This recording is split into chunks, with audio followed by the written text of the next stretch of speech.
¿Qué tal, Carlos? Un ¿Qué gusto. tal? ¿Cómo está? Bienvenido. Es delegado de la Junta Interna del INDEC. ¿Cómo le va? ¿Bien? Bien, bien, bien. Preocupado, me imagino, como todos estos años. Hoy Muy, hubo paro en el INDEC y aparte, digamos, esto coincidió con dos cuestiones, ¿no? El paro por un lado y el abrazo de todos los meses, el día que el INDEC divulga el índice de inflación mensual. efectivamente nosotros realizamos un abrazo mensual regularmente cada vez que la intervención divulga el vergonzoso índice de inflación mensual que todo el mundo conoce. Vos decías recién que era un tema polémico. En realidad yo creo que es uno de los temas sobre los que hay más consenso en la sociedad argentina. En realidad no hay polémica, lo que tenemos es un problema, digamos, de imposibilidad de vehiculizar lo que toda la sociedad está demandando, que es que haya estadísticas confiables, que podamos funcionar en un país que tiene tradición estadística, que fuimos uno de los pocos países de América Latina que desarrollamos un sistema estadístico tempranamente. A fines del siglo XIX estaba encarrilado el desarrollo de la actividad estadística en la Argentina. Fuimos un instituto que éramos señalados como modelo en la región. Todavía cuesta creer que se culpe al INDEC de la inflación y no se ataquen los problemas de la inflación, ¿no? Bueno, Es sí, esto realmente fue inédito. inicialmente fue el planteo que tuvimos porque además preveíamos, siendo trabajadores de estadística, no teniendo la pretensión de algún tipo de autoridad en términos de previsión política, pero era evidente que una subestimación del cálculo de inflación no solo no iba a permitir el control deseado, que seguramente fue la intención inicial, del corrimiento de precios, sino que además lo iba a alentar, porque una vez que desapareciera un dato valedero al respecto, se abrían las posibilidades para que los actores económicos funcionaran de acuerdo con su propio interés, sin tener ni siquiera una referencia fiable. Sí, y además esto juega en contra, como se suele decir, de las expectativas, ¿no? O sea, al no tener un índice de inflación creíble, bueno, la expectativa termina siendo creciente. La expectativa terminó siendo creciente. Efectivamente, lo que O sea, pasa... por las dudas, como no sé cuál es la verdadera inflación y no sé cuánto voy a tener que ajustar, ajusto de más. Efectivamente eso nosotros lo vimos desde el principio, planteamos eso adicionalmente al hecho de que inicialmente nosotros lo que planteamos como trabajadores de estadística y como trabajadores estatales es que el organismo tenía que funcionar para aquello para lo cual la población lo paga con sus impuestos. Sí, de todas formas, Guillermo Moreno, hace un par de meses que estuvo en 678, en una aparición que hizo, una de las pocas, porque habla muy poco con los medios, bueno, hace poco dio también una nota en Tiempo Argentino, pero él ahí dijo claramente que en realidad el tema del índice de precios había que cambiarlo porque si no se le iba a pagar mucha plata a los acreedores, por los bonos ajustados por ser. A mí me parece que eso fue una definición tajante, ¿no? Muy importante, porque fue un reconocimiento de que en realidad no es que el INDEC medía mal la inflación, sino que era necesario truchar el índice para no pagarle tanto a los acreedores. Digo, desde el punto de vista de defensa de los trabajadores del INDEC, creo que esa frase fue muy contundente. No sé si ustedes la escucharon o le dieron su importancia. Sí, porque en realidad ese tipo de argumentación por lo bajo, no públicamente, es la que corrió desde el principio. Claro. Es decir, se planteaba algo que nosotros llamamos el dibujo patriótico. Es decir, para que el país no se viera obligado a erogar cierta endeuda, teóricamente había que dibujar los números. Fíjese que Venezuela, perdón que lo interrumpa, tiene un índice de inflación mayor al 50% y lo divulgan sin ningún tipo de problema. Y nosotros no queremos dar más del 10%. No, claro, pero además ocurrió lo contrario, porque sería interesante que inclusive la prensa especializada se encargara de ver, en la medida de lo posible, de investigar quiénes son los tenedores de los diversos bonos. Los jubilados, por ejemplo. Porque sería interesante descubrir que a lo mejor los bonos que se actualizaban por ser, es decir, por la inflación, resulta que están en manos, por ejemplo, de sectores vulnerables como los jubilados o que han sido reapropiados por el propio Estado. Claro. Con lo cual, en realidad... Nos autocastigamos, ¿no? Claro, en tanto que, como vos señalaste correctamente, una uno de los problemas de la intervención del INDEC fue de su desconocimiento total y absoluto de lo que era el sistema estadístico. Es decir, en principio creyeron que podían tocar simplemente el índice de precios sin que eso tuviera otras consecuencias. El problema fue que después no se echaron atrás cuando se vieron obligados a alterar otras mediciones hasta que, como dijimos en su momento, hizo metástasis y en este momento no hay indicador importante producido por el país a través del INDEC que sea fiable. Una subvaloración de la inflación rebota inmediatamente sobre pobreza e indigencia. Se valora a la baja pobreza e indigencia inmediatamente en los cálculos de línea de pobreza, pero también y se sobreestima el crecimiento. Y sobreestima el Producto Bruto Interno. El sobredimensionamiento del Producto Bruto Interno da lugar a que los bonos por PBI que tendrían que pagarse el año que viene, van a llevarse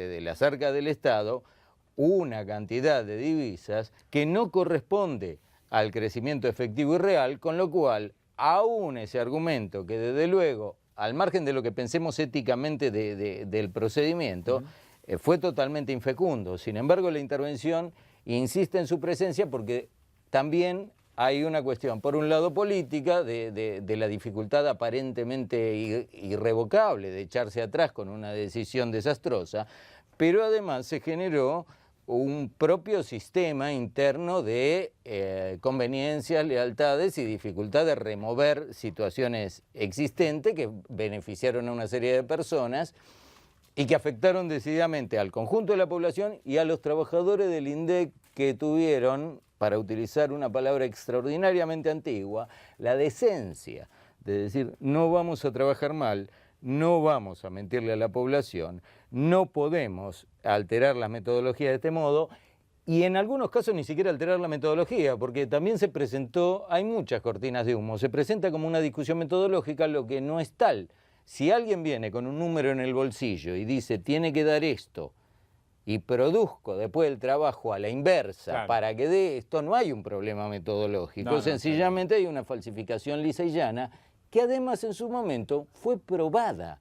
O sea, esto es interesante. ¿Por qué digo que además no es polémico? No es polémico ni por el nivel de consenso general de la población sobre que efectivamente los datos del INDEC no son lo correcto, sino porque la Fiscalía Nacional de Investigaciones Administrativas, en un proceso que ocurrió al principio de la intervención, probó la manipulación de los datos. Primero se daba el índice y después se veía cómo llegar. Probó la manipulación de los datos. Después podemos abundar en anécdotas y centrarnos en personajes pintorescos como Moreno. Pero acá el problema no es un personaje pintoresco, sino el hecho de que una decisión equivocada, fundada en una evaluación errada, y en el desconocimiento absoluto por parte de los actores que la llevaban adelante, lleva a que el país no tenga datos fiables, a que terminemos pagando más de lo que se debe pagar por bonos atados al PBI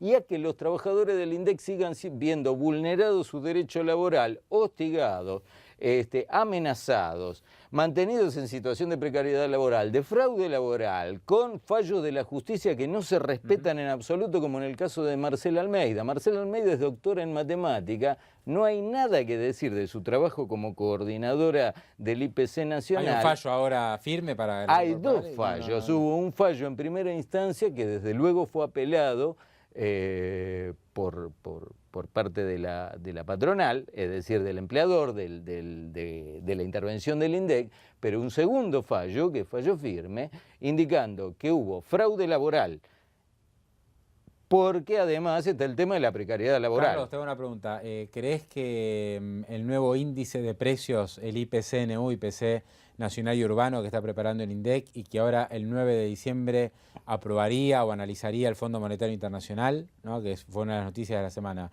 ¿crees que hay chance de que este índice sea más fiable y más creíble? Desde luego que no.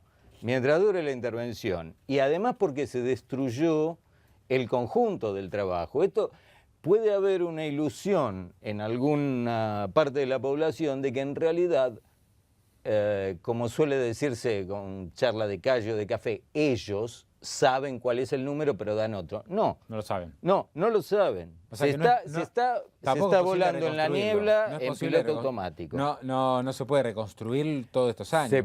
No se pueden reconstruir fiablemente todos estos años. Tiene que encontrarse otro tipo de solución técnica para los años perdidos. ¿Puede hacerse de acá en adelante bien? Sí, podría hacerse.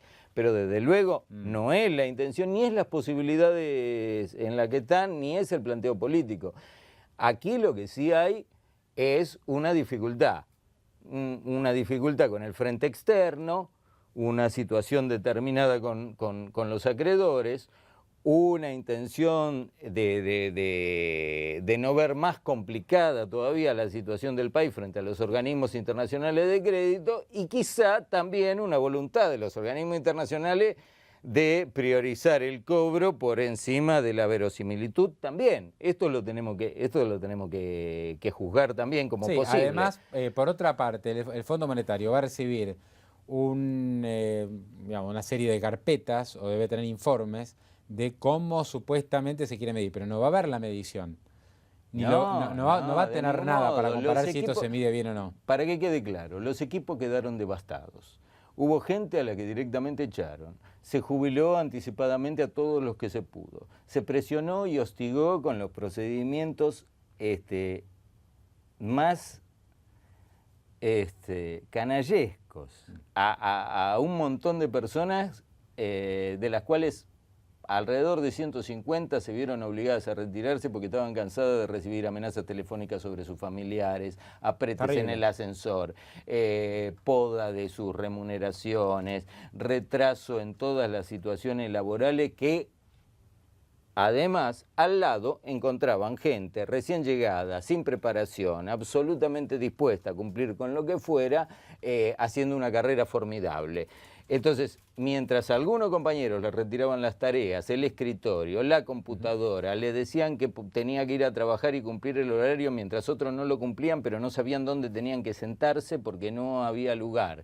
Cruzarse con personas tomadas exclusivamente para ejercer presión personal y física durante un largo tiempo. Todo esto presionó en el sentido de la destrucción de los equipos.